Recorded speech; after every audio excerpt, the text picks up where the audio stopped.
We all know money is not everything, but it does provide us with food, shelter, great gym access, opportunities for high-quality education, and of course, when you need to see the dentist.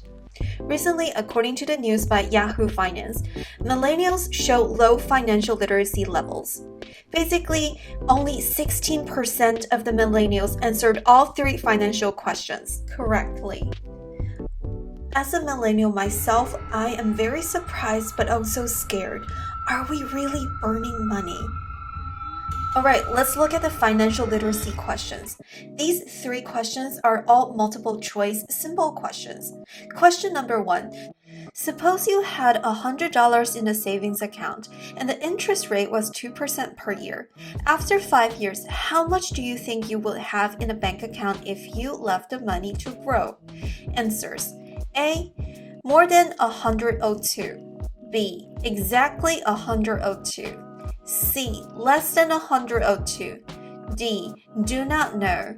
E. Refuse to answer. Question number 2. Imagine that the interest rate on your savings account was 1% per year and inflation was 2% per year. After 1 year, how much would you be able to buy with the money in this account? Answers: A. More than today. B. Exactly the same. C. Less than today. D. Do not know. E. Refuse to answer. Question number 3. Please tell me whether this statement is true or false. Buying a single company stock usually provides a safer return than a stock mutual fund. Answers: A. True. B. False. C. Do not know. D. Refuse to answer. These three financial literacy questions seemed very simple. But shockingly, only 16% of the millennial population answered all three of them correctly. And that made me question my own financial literacy. Just like we all have different favorite ice cream flavors, we all make different money choices. So I asked a very interesting questions to some of my friends. If you won $100,000 in lottery, what are you gonna do with it? $100,000. I put half of it away for savings, and the other half I would help, my mom and dad, pay off some of my debt, and then go on a really nice vacation. I have no idea. We'll be generic and say invest in something. Go to more school. No, I would not go to more school. Health Stocks. Stocks. Invest in stock market. Probably just pay off my student loans. Yeah, pay off my med school student loans. Med school student loans. And put the rest in savings. Put the rest in savings and pay off the student loans. I would spend it all. Actually, no. I'll give it to my dad. Oh yeah, I'll try to buy a car too and try to get a girlfriend. Oh, get a car and get a girlfriend.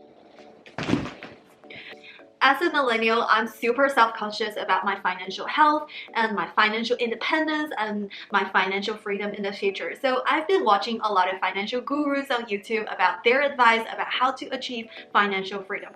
Apparently, according to everyone, the first step is to pay off your debt. So basically, according to Dave Ramsey, Graham Stephan, and all the other financial gurus, the first essential step is to pay off any debt other than the house loans, because house is considered an investment, and having a house loan is not as bad as having a student loans or high interest credit card debt. So basically, according to Uncle Dave, no matter what I do, no matter how hard it is, we just have to go buy beans and rice and beans and make sure we pay off all debt. Probably just pay off my student loans.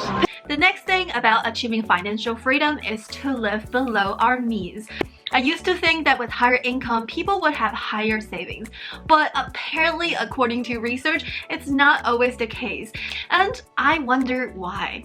So I've been a student for the longest time. I was a bachelor student, master's student, Ph.D. student, and as a student, I never made a lot of money, so I was always trying to live a very cheap life, I guess. And recently I've got a full-time job and I feel like, hey, I need to reward myself and I also need to buy clothes to look more professionally for my job, and then realized that I ended up spending more. I finally realized why people ended up not having more savings when they make more money. Because every time we work so hard, we want to reward ourselves, we want to improve our lifestyle, we want to live with a higher standard.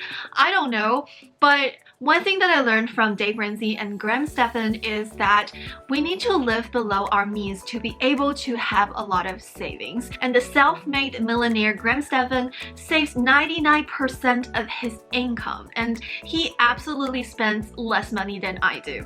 Personally, I don't think I want to be super cheap because I still want to enjoy the life a little bit, but I also think that I need to try to live below my means because I also want to save a lot of money for retirement. So definitely one important tip that I learned from these financial gurus is always try to live below the means so that we can have a lot of money for the future. Okay, let's talk about the retirement. I've been so tired and I've only worked for 2 months. Yes, when it comes to my age, I want to retire early. To be able to retire early, I need to think about my passive income for my retirement. I work for a school district, so I have teachers' retirement, but I also think about other retirement sources, such as Roth IRA and also the other investment accounts. I remember there was a study done with children about the delayed gratification. So basically what we're doing right now is to delay our gratification with our income so that we can have financial security once we retire. So I don't have to wake up super early in the morning once I'm 60 something. Alright, let's talk about savings. When I was a kid, my grandparents always told me to save money, to put money into the savings account. So as a kid, I learned that every time I make money, I need to put a large amount or large percentage of money into my savings account. But if you noticed, actually the expenses in this world is going higher and higher. I remember 8 years ago when I first came to America, my rent was about $350 per month, and it was a good enough apartment close to my college. But the same apartment right now is actually charging $580 per month. So $350 towards $580, that's a high percentage of increase in rent, but it's only over the past 8 years. When we put money into the saving account, we usually get an interest rate. There are definitely some online saving account that gives you high enough interest rate. I personally use Discover Bank. This is not sponsored. I just feel like the interest rate is high enough, so I just put my money there. But if your bank account only gives you 0.1% interest rate or 1% interest rate, but the inflation rate is actually 2% per year. So basically you're making 1% increase on your savings, but at the same time losing 2% per year due to inflation. So savings account may not be the best place to go for your money. You'll need to find a better house for your money to grow passively when it's just sitting there.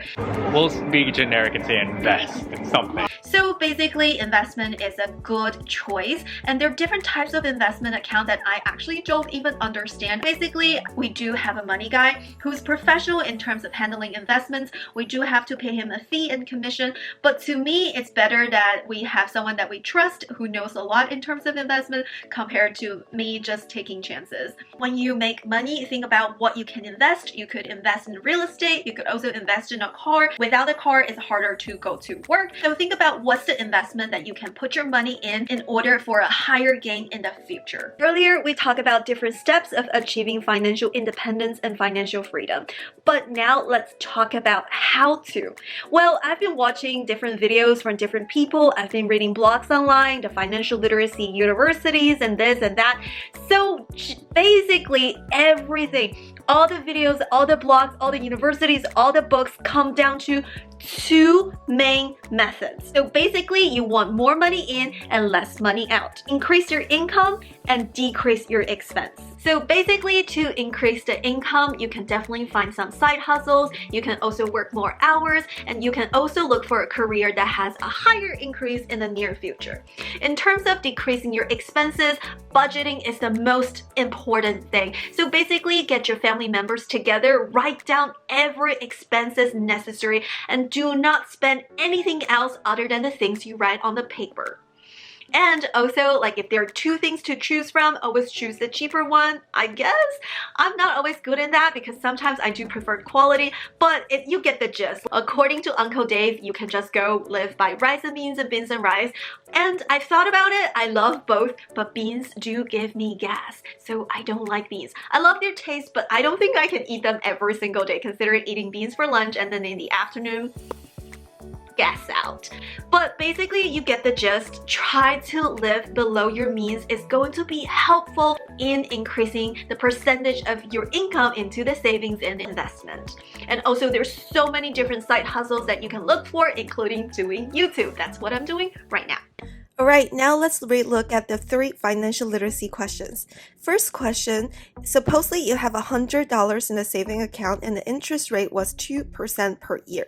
So here we're looking at the compound interest instead of simple interest. So in the first year, you're gonna get 102, right? But in the second year, you're gonna get 2% out of the 102, and the third year, you're gonna do 2% over the second year money. There are many free online calculators for compound interest. Right here, the starting amount is $100, the years to save is 5, the rate of return is 2%, there is no additional contributions, and the frequency is per year. And let's look at the compound annually interest. Basically, after 5 years, we get $110, which is way higher than 102. So the correct answer for question 1 is more than 102. Second question, imagine the interest rate on your saving account is 1% per year. So every year you get 1% interest, and remember this is compound interest.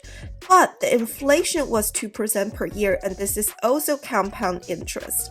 So basically the compound interest of money increase is lower than the compound interest of money decrease.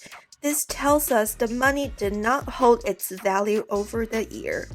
Honestly, the value assigned to money is relatively arbitrary. The government can print out more money, and that causes inflation. Which means this year you can probably buy a bottle of soda with $2, but in about 10 years you probably need $4. So the $2 in the bank did not hold its value. Therefore, the correct answer for question number 2 is C, less than today. Question number 3. Buying a single company stock usually provides a safer return than a stock mutual fund. True or false? This question brings us to a key term called mutual funds. Mutual funds is a type of investment vehicle consisting of a portfolio of stocks. So basically, it gives small or individual investors access to diversified, professionally managed portfolios at a lower price. So basically, when you invest your money in a stock mutual fund, you are invested in a variety of different stocks instead of buying one single company stock. So imagine this, if you invest in a company such as Tesla, you could make a significant return, or if the company is not doing well, you could end up losing all your money. However, if you invest in a stock mutual fund, even if one of the companies is not doing well, you can still gain returns from the other companies. Therefore, per question 3, buying a single company stock does not provide a safer return than a stock mutual fund. So the question is B, false. Alright, those are the answers. Did you answer all of them correctly? Alrighty, I hope you enjoyed today's video. I hope the information in this video can be helpful to you. If you like it, please give it a thumbs up, and also comment down below what's your advice in terms of achieving financial independence and financial freedom and retire early.